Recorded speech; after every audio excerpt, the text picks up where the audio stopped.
Welcome back to the MMA Report. John Pollock here with you. We are getting set for UFC Fight Night. It's a special Sunday night card coming your way from Phoenix, Arizona, as Yair Rodriguez will welcome this man back. Multi-division world champion, Hall of Famer, BJ Penn is with us. BJ, how are you doing just a couple of days out from this big fight? I'm doing great, sir. I just got a couple more pounds cut the weight, and they're doing awesome. We had an awesome training camp. We trained a lot in Albuquerque. And me and Jason Perlo ended up hooking up, training a lot and got a lot of sparring in 3 days a week. And we're just excited about this whole thing. Are you enjoying this fight week experience? Is it different being your time away and missing the sport? Is this part, the days leading up to it, is it something that you enjoy or something that you just want to get to the fight on Sunday? Yeah, no, you know what? I am enjoying it. I am. It's good to see, definitely things are a little different. A lot of things are the same, but we got new owners and some things are a little different. But, it's still the same game we've always played. And, I see a lot of new faces and new younger guys. But, yeah, I'm enjoying it all.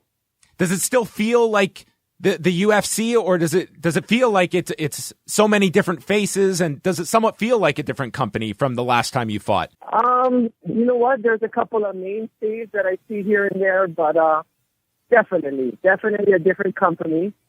But I know it's all going to be the same when we're walking down the aisle, headed to the ring, to the octagon. Can you provide us any update on your brother Regan? Is he in Phoenix now, and what exactly happened with your brother? I don't know exactly what happened. I wasn't there, but yes, he is in Phoenix, and he's going to be cornering me this weekend. Have you had a chance to speak with him since he's arrived in Phoenix, or has everything been somewhat fast-paced and confusing today with all of this news coming out about him? Oh no. No, everything's fine. Everybody's an adult. Everybody's their own man, and he's just here to support me, and I'm not here to beat him up about anything. And everything's wonderful. Family's family. He seemed bound and determined, though, to get to Phoenix. He said, "I have to get there for my brother's fight." Exactly. You know what I mean? He's always down for me his whole life. That's our whole life. My father never had much family, so he always made sure that we were always close, and that the brothers were always best friends. And I do more stuff for him, so he's a good boy. I want to go back. He's just here to support me. Right. I wanted to go back to July of 2015, and when you're there in Las Vegas for the Hall of Fame induction, giving your speech. Did that kind of get the ball rolling for this return? Where was your mindset at when you went into the Hall of Fame? Did you believe at that time that you were retired for good? Yes, I did. 100%. I believed at that time I was retired for good. The game was changing. A lot of stuff was different. And then USADA came in, which was a very big factor with me wanting to come back again, knowing that. Because you got these young kids, so you're going to fight a young kid, so he's naturally got those advantages, and then if he takes any more other advantages, you just might get pushed too far behind in the race. But yeah, it's that was part of it, and one other thing too is I didn't want to really go into the gym for those 2 years because I always get good results when I go in the gym, and I'm like, stay out of the gym. You're going to start beating people up, and you're going to start telling everybody you want to fight again. And so I just kind of stayed out and just did the taro farming thing and just, live like a Hawaiian and made poi and did all that stuff. And then next thing I knew, I found myself getting back into the martial arts, and it just seemed like everything opened up for me.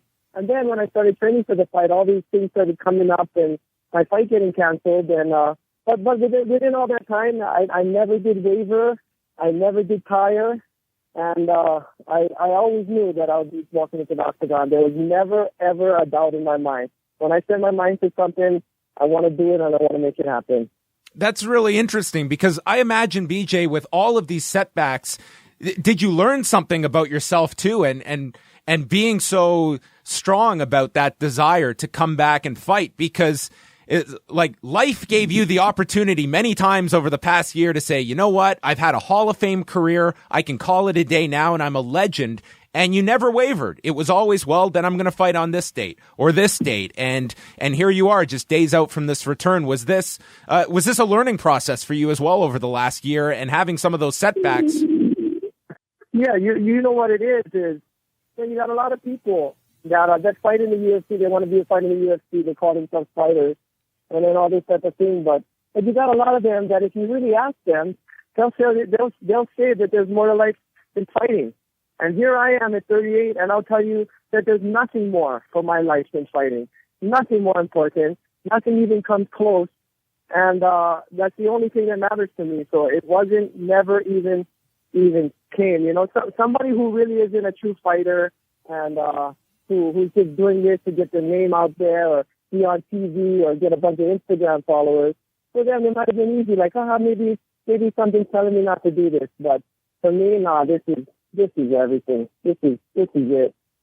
When you first met with Greg Jackson to discuss the idea of going to train there, what did Greg want to learn, and what did he want to know about your reasoning for coming back? Was he instantly open to the idea? Was it kind of almost an interview process? What was that first meeting with Greg like?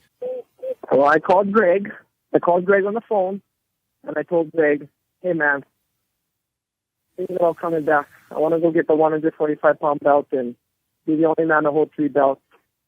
And right off the bat, Greg said, because Greg knows, you know, Greg stood across the corners of me, and whether I performed well that day or didn't perform well that day, Greg knows deep inside his heart that I'm a fighter.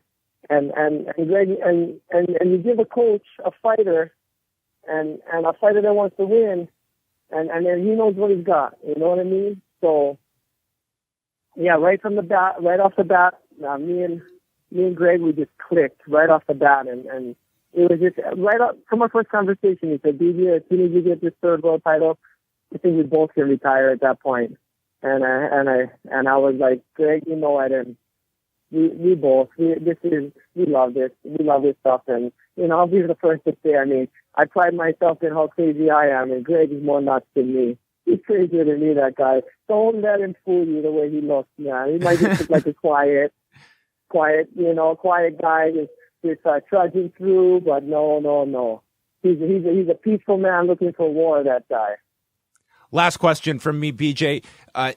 Have you gone back and rewatched that last fight with Frankie Edgar? And is it an important fight for you to look at and learn from that fight in preparation for this return? How do you look back on that last time we saw you in 2014? You know what? I don't really pay too much attention to that fight. If anybody asks me, why'd you do this, why'd you do that, I would just say, I don't know. And it's the real truth. I don't know. I don't know this, and I don't know that, and I don't know anything. But what I do know is how to fix every single problem, because I've been in this game for 21 years. And I know all this stuff. I know martial arts. So it's all quick fixes. We fix whatever we got to fix. The person who should be watching that fight is whoever is Yair Rodriguez and his manager. The person who should be watching that fight is those guys, and they should know about history. They should know when BJ gets embarrassed, she ain't gonna come back. She ain't coming back worse. He's gonna come back 1,000 times better, and he's gonna come back and make a statement. So I'm surprised that they called for this fight. I think they just rushed. They jumped the gun, and I'm sure they're sitting down. I don't know about his manager because he doesn't have to get into the ring, but I'm sure Yair is sitting down and thinking, man, this guy, I just seen Yair earlier, and he's got to be thinking, this guy's got to be ready. And I am. I'm as ready as you can get. Don't come up and smile at me, Yair. Don't shake my hand. Don't talk to me. I'm a fighter. I just want to get into a fist fight. And we don't even have to talk later. I'm good. It's my whole life. BJ, you are getting everybody excited for this fight. It is going down Sunday night on FS1 in the U.S., TSN 5 here in Canada, 10 p.m. Eastern Time. Yair Rodriguez and the returning BJ Penn. BJ, thank you so much for this time, and we're looking forward to this fight on Sunday night. Thank you, sir. Thank Talk you. soon. Take care. Thanks for having me on.